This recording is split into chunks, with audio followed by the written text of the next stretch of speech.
Loud speaker पर विवाद अब राजनीति रंग ले चुका है। वहीं कांग्रेस के पूर्व विधायक मुजफ्फर हुसैन ने इस मुद्दे पर मिसाल पेश की है। उन्होंने मस्जिदों में लाउड स्पीकर की आवाज़ को सुप्रीम कोर्ट की गाइडलाइंस के अनुसार करने का इंतजाम किया है। बता दें कि मुजफ्फर हुसैन मीरा रोड के पूर्व विधायक रह चुके हैं। इसके साथ ही वे महाराष्ट्र प्रदेश कांग्रेस के कार्यकारी अध्यक्ष भी रह चुके हैं। उनका कहना है कि ध्वनि प्रदूषण को लेकर सुप्रीम कोर्ट ने कुछ गाइडलाइंस जारी की है। इसके अनुसार सुबह 6 बजे से रात 10 बजे तक लाउड स्पीकरों की आवाज़ 75 डेसिबल और रात 10 बजे से सुबह 6 बजे तक 55 डेसिबल रखने का निर्देश दिया गया था। यह निर्देश सभी धर्मस्थल और कार्यक्रमों पर लगे लाउड स्पीकरों पर लागू होता है। मुजफ्फर हुसैन ने कहा कि सभी को सुप्रीम कोर्ट की गाइडलाइंस का पालन करना चाहिए। इसके लिए उन्होंने अपने इलाके के मस्जिदों में ऐसी व्यवस्था की है जिसकी वजह से यह आवाज़ 75 डेसिबल से अधिक नहीं हो पाती है। आपको बता दें कि मुजफ्फर हुसैन मीरा रोड की बड़ी मस्जिद जामा मस्जिद अल शम्स के ट्रस्टी भी है।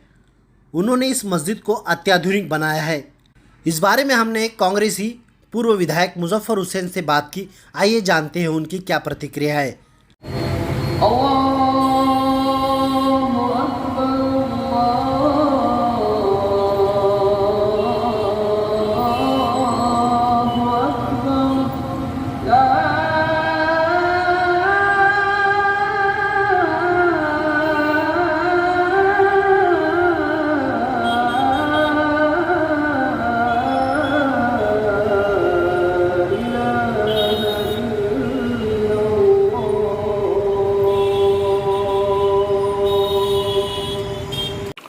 जामे मस्जिद अल शम्स मीरा रोड में जो एक PIL हुई थी 173/2010 महेश बेडेकर वर्सेस महाराष्ट्र गवर्नमेंट, उसमें कोर्ट ने noise pollution index under environment protection act 1976 of rule 15, 1 and 19 के तहत डेसिमल पॉइंट सेट किया हुआ है। उस डेसिमल पॉइंट्स में जो कोर्ट ने सेट किया वो साइलेंट जोन, रेसिडेंशियल जोन और industrial zone and commercial zone.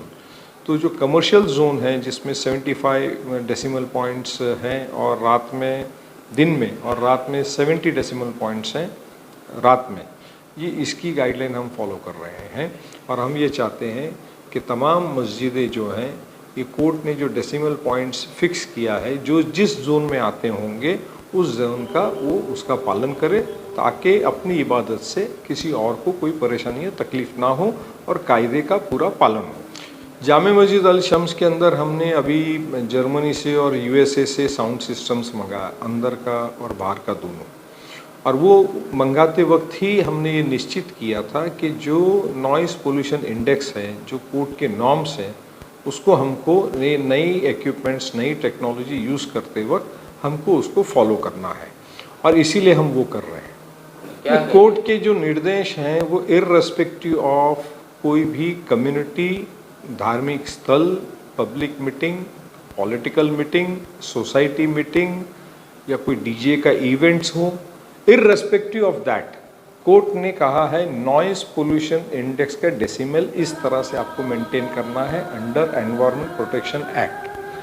ये मनसे के लोगों ने, उनके नेताओं ने भी इस बात का पालन करने की ज़रूरत है। नहीं, मैं तमाम ऐसे मस्जिदों से अगर वहाँ के लोगों को, एतराफ़ के लोगों को, कम्युनिटी को, आसपास की कम्युनिटी को, इलाके को, अगर उनकी अज़ान की आवाज़ें या साउंड सिस्टम इस डेसिमल पॉइंट्स से क्रॉस हो रही है, तो मैं उनसे गुजारिश करना चाहूँगा कि ये जो कोर्ट के डायरेक्शंस हैं इसको फॉलो कीजिए ताकि आप कायदे का पालन करेंगे। राज ठाकरे के बयान को कैसा देखते हैं आप, जो लगातार जारी है? वो एक पॉलिटिकल स्टैंड है, पॉलिटिकल बयान है। अभी बॉम्बे कॉरपोरेशन के चुनाव है, महाराष्ट्र में कुछ कॉरपोरेशन के चुनाव है, 5 राज्यों में कुछ राज्यों के चुनाव है। तो जब जब चुनाव इस देश में आते हैं तो इस तरह के बयानात होते रहते हैं। वो उनका इंडिविजुअल पर्सपेक्टिव है, इंडिविजुअल उनकी प्रिंसिपल एंड आइडियोलॉजी है, उसके ऊपर मैं टिप्पणी नहीं करना चाहूँगा। नमाज़ों में तब्दीली कोई नहीं ला सकता। नमाज की जो टाइमिंग है, जो रास्तों पे नमाज़ पढ़ते थे क्योंकि जगह की कमी होने की वजह से, और उसमें हमने ये किया है कि जामे मस्जिद अल शम्स में अभी अरेंजमेंट्स जो है अच्छी कर दी है, नीचे ऊपर दोनों एयर कंडीशन हो गया है, तो इसलिए 2 जमातें कर दी हैं। जुमे की भी 2 जमातें कर दी हैं और ईद की भी 3 जमातें कर दी हैं।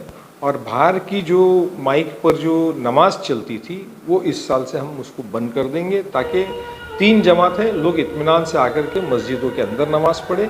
और दीगर मस्जिदों से भी मैं ये कहना चाहूँगा कि अगर आपके यहाँ पे नमाजी ज़्यादा है जुमे को या ईद की नमाज के लिए, तो आप भी जमातें बढ़ा दीजिए, ताकि लोग गलीज़ रास्तों पे और गटरों पे जिसमें गलीज़ पानी बह रहा है और न्यूज़पेपर बिछा करके या कोई चीज़ बिछा करके जिस पे कुछ तस्वीर छपी है या गलत कुछ छपा हुआ है उसके ऊपर आप नमाज अदा करते हैं तो नमाज भी नहीं होती है। इसलिए मस्जिद में जमातें बढ़ा देना ये बेहतर होगा। अल्लाह